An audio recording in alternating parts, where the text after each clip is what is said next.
Right, and of course we have our panelists as well here in the studio with us to take us through what they think about that story of ESCC and also Baringo insecurity. But we begin with Baringo insecurity, and we're asking you this question this morning.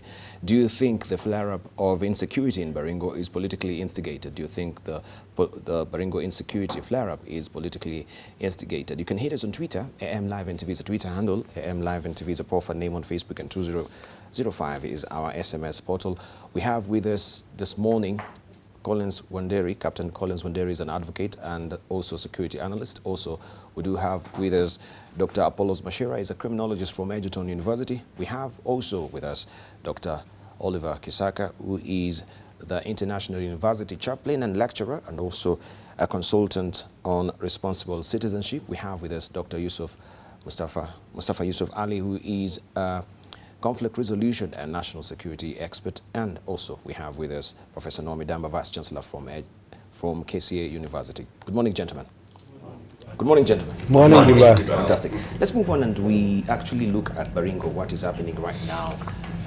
We've seen some of the leaders coming to the fore and saying that, you know, the arming of this particular reservist is really uncalled for, and they're saying, first of all, the shoot to kill or shoot to kill order as part of discriminatory, it is part of a discriminatory move that will promote criminal activities.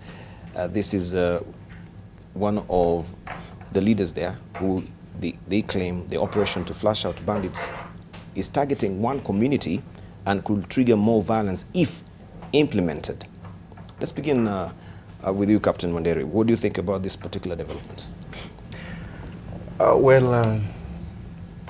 The entire Kerio Valley and the parts of the North Rift where there is main preoccupation is pastoralism is definitely now becoming a powder keg in our national security. And it's quite interesting that the government prefers to deploy Kenya Police Reservists, yet just a few months ago we had a display on national media houses of a very heavy arsenal given to the police service, National Police Service, arsenal that is able to make them fight what you call terrestrial wars, such as in those areas like the North Rift. But it can be understood to an extent because whereas you have equipment and personnel deployment from the National Police Service, the topography in that area is such that movement using regular armored vehicles or armored personnel carriers is not that easy because you do not have an existing road network. You're talking of going into areas which have not been opened up for a very long time. They do not have basic infrastructure. And at the same time, it becomes a bit difficult to distinguish who is who among the communities in that area for a person who is not ordinary resident there. And that is why for a long time the government has been forced to depend on local elements. That is what you call local elements embedded into regular forces. That's the KPR. But the problem that we then have is that the KPR is drawn from the same communities that are warring and fighting over economic space, over pasture and land. And the rivalry, the socio-cultural rivalry between these communities feeds then into the entire plethora of combat between them because they're simply competing for scarce resources, that's land and pasture. The trouble here is that when you issue a shoot to kill order, you're issuing a shoot to kill order on who you perceive as bandits. But who you perceive as bandits from one community are perceived as heroes by that community. That's something that we have to grapple with. So you have a situation where this violence never ends because if you arm one side, recently, before 2014, we had a situation where there used to be a lot of combat activity between the Turkana community and the Samburu community. That has gone down because of efforts to disarm the communities on both sides. Then the fighting or the conflict then moved into a different part of the valley. We call it the AK-47 corridor. That's the valley that divides Laikipia, Turkana, Samburu, and Baringo counties, which straddles up to Turkana. So you have now a movement into another area where a community feels that the other one is overpowered and outnumbered and outmaneuvered. And so the attacks now that happen on that community. Now, if you increase the firepower on one side, you expect the other community to equally engage in armament, okay, in massive training of their militia and patches of arms, so that they can then have a balance of power. And that is the risk that we have here. So then we have cyclical violence, that it turns from one side, goes to the other side. So it keeps revolving. And the way to end it is not to continuously arm communities. The way to end it is to improve infrastructure, put government institutions, because as long as government is absent there and there's no infrastructure, lawlessness and disorder will continue to thrive. All right, should the police reservist could have been or should have been the last resort? Because now we see some of the legislators are saying that we don't believe that the IG, nor even Deputy President William Ruto are neutral in this matter, and they're appealing to Uhuru to actually intervene. Apollos. You see, you see what is happening. Some people are very, very happy that this violence is happening. You had Laila yesterday in Meru, being very happy that people are being killed in that area so that they can have a chance to blame the government. The first responsibility of any government is to protect. These Pokots have been a menace for so long. They are roaming like Kipia, Baringo and Saburu with a lot of impunity. See, the other day when they killed 2 politicians in Marigat, and this is political, and these people do not care. The other day Ruto had a meeting, had gone to settle the meeting, to settle some problems. As he was having his meeting, a few kilometers away, these people are shooting other people. So Pokots for me, because I stay in that area, they should be disarmed. The idea of taking police reservists is because those police reservists know the terrain. The Pokots have a lot of guns.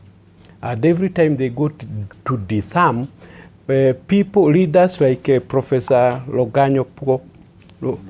whatever his name is, they all complain. They complain all the time that that the government is being heavy-handed. Yet he doesn't advise his people not to harm other people. They have invaded Mushugoi.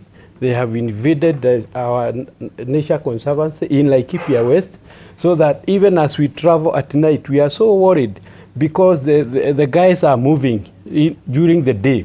So I do not expect someone to say that they should be treated lightly. These people should be shot and they should be killed.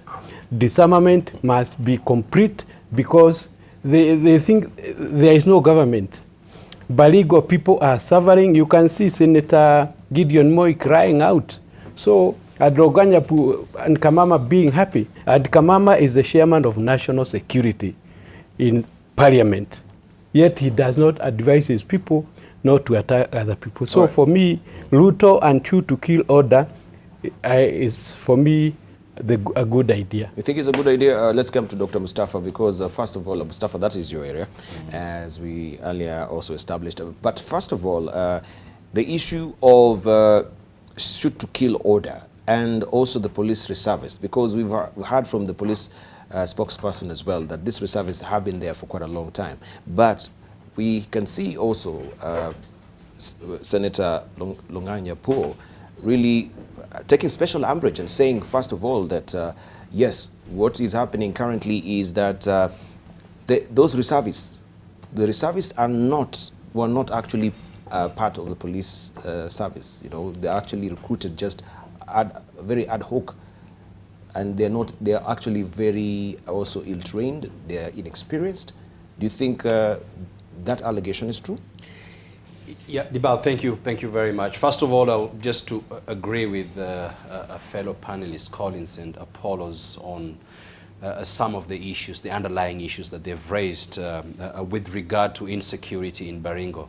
But I want to differ with Apollos on the issue of the shoot-to-kill order. I think That is unfortunate. We should not, no political leader or anyone for that matter should be issuing this kind of orders. This is going to inflame the already difficult situation in Baringo between the Pokots, Tugen, Marakwet, and Baringo. And there will be a perception that political leaders from certain communities are the ones who are inflaming this kind of trouble, making it much, much more difficult to be resolved. Now, we need to look at the Pokot, Turkana, Marakwet, Tugen issue from a historical perspective. Number one is the way these issues are being dealt with today. It's just symptomatic treatment of a very serious issue. Disarmament or mobilizing, whether it's the reservists or the police to go and flush out bandits and arms is short-term.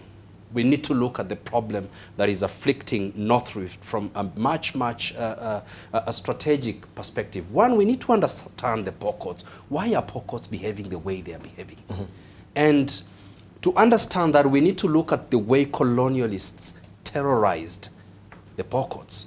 They drove them away from their fertile farmlands, from Trans Nzoia and the highlands into very remote areas. We have to go back to 1910, 20, 30.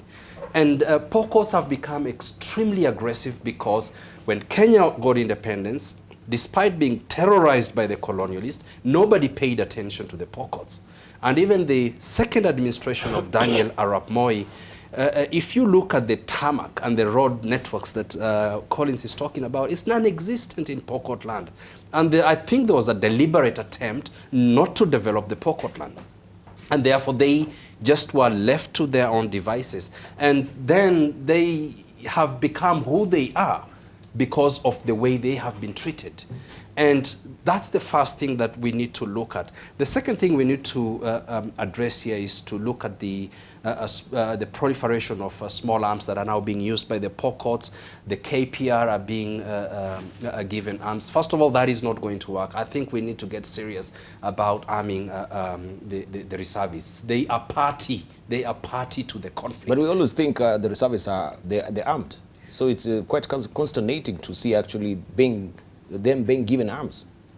Is that the case? Yeah, they are party to this conflict, and I suspect that a number of them are not trained at all to deal with some of these issues. So that really flies in the face of what the police it does, because is saying that actually they're trained and they've been with the police service for quite a long time, over a year.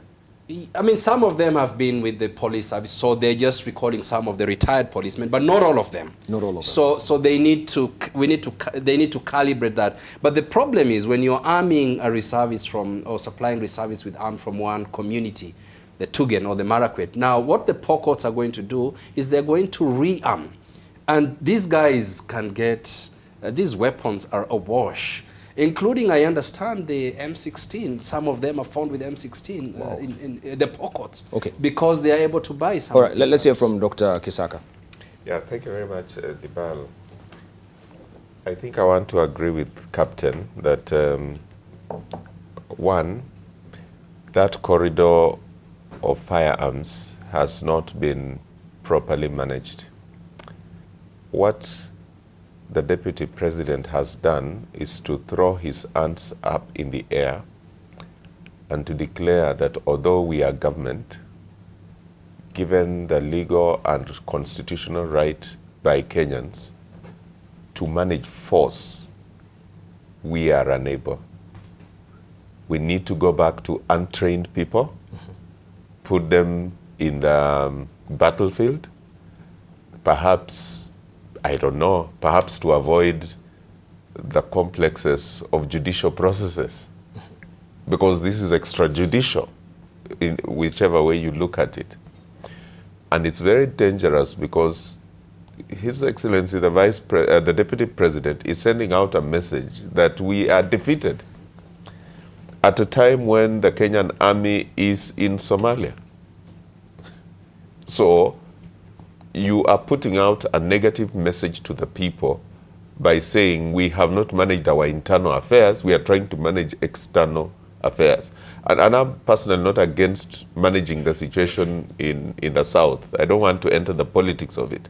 I'm just looking at the communication that is coming out. There is a reason why these forces are called armed forces. There's a reason why there are chains of command. There's a reason why instructions are checked at various levels before certain actions are taken. What I think ought to be happening, if I was to speak as a Christian, yes, the scripture would say, if you kill by the sword, you'll die by the sword. Mm-hmm.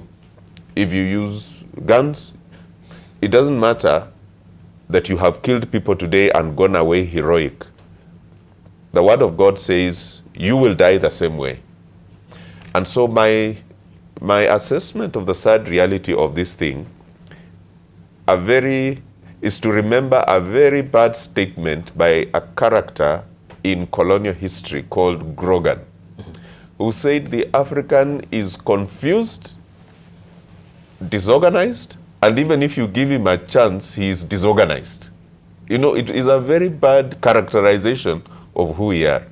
Look at the Pokot person using money which he could have used to educate his child, to feed his child, to build him a better house, to actually buy guns coming from sources we don't know, or we know perhaps, and then after getting those guns, using them to kill neighbors.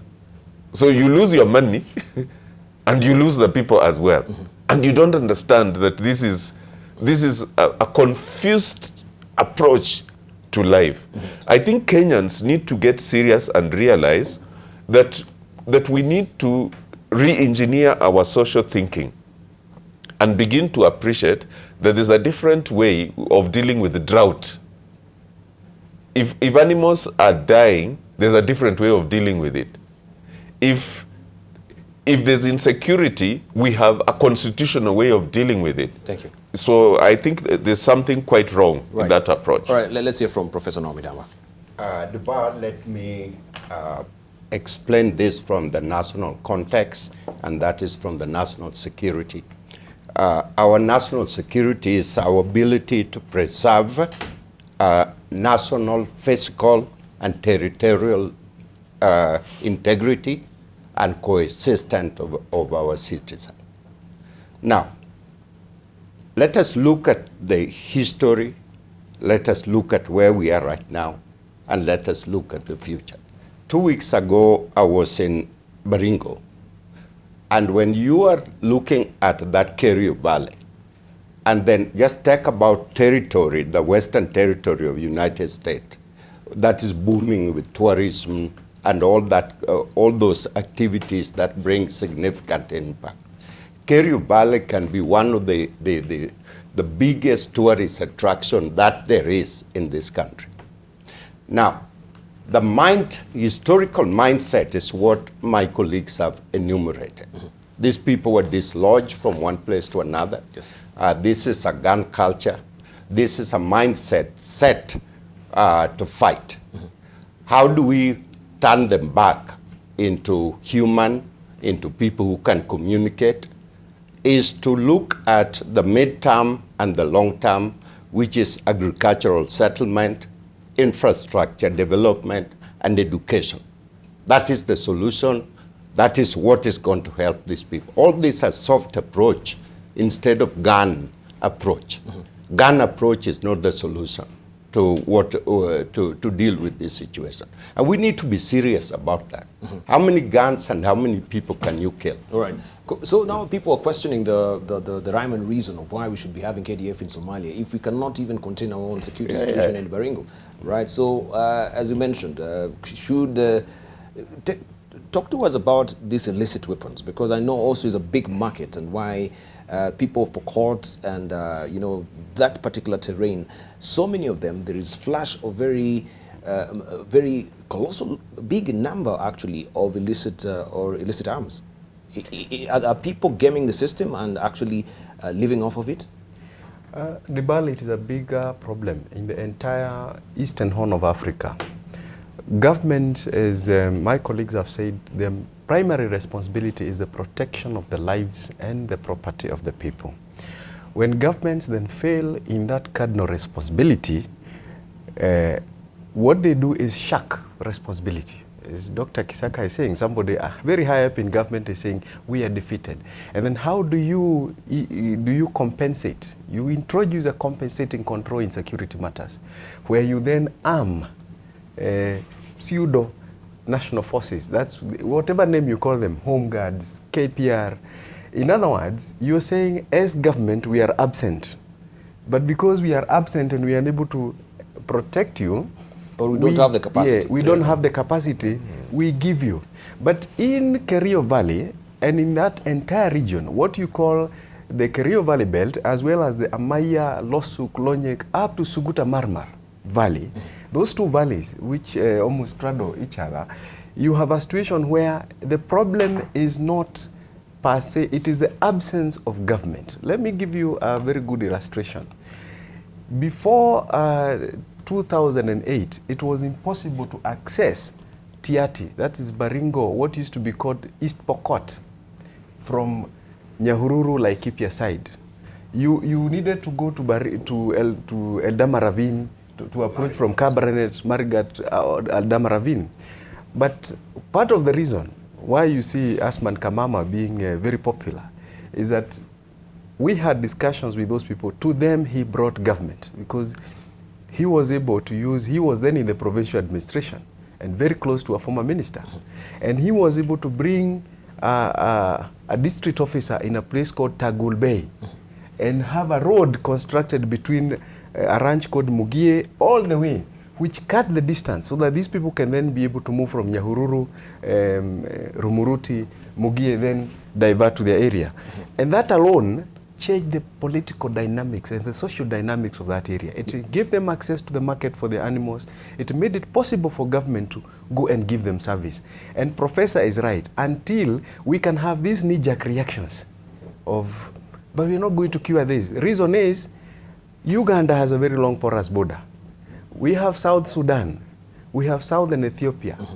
Again, we have Somalia.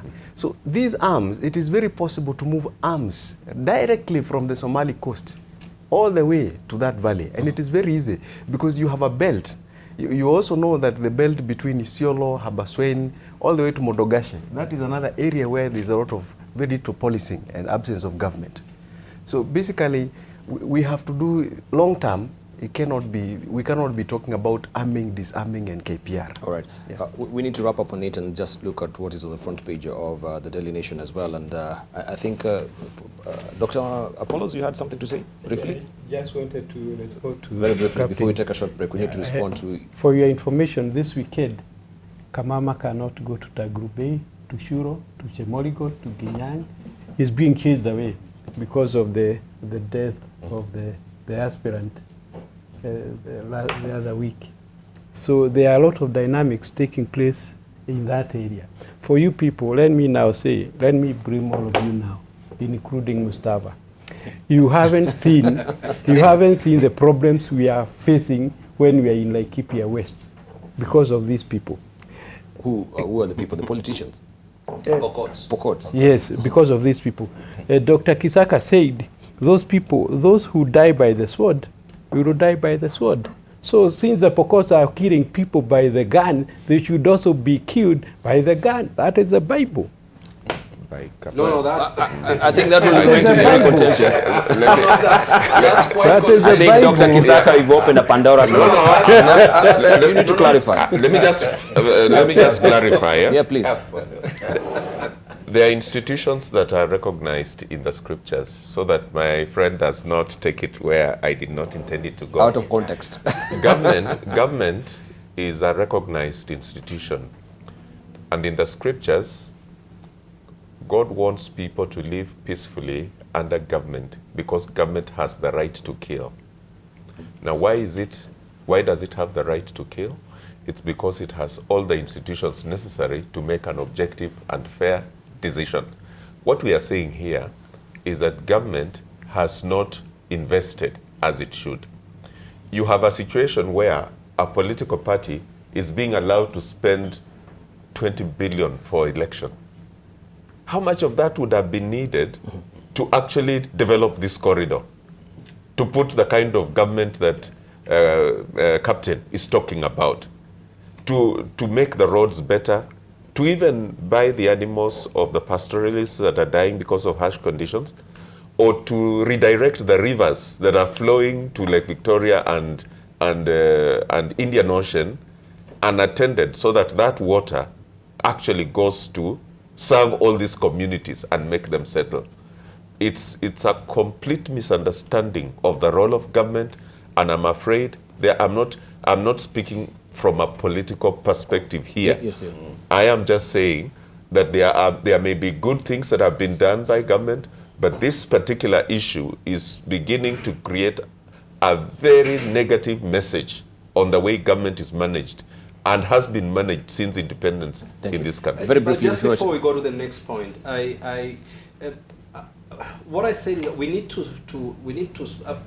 at that level of very higher political leaders, they need to look at this problem from a more strategic way. First of all, let us look at how this conflict is trending.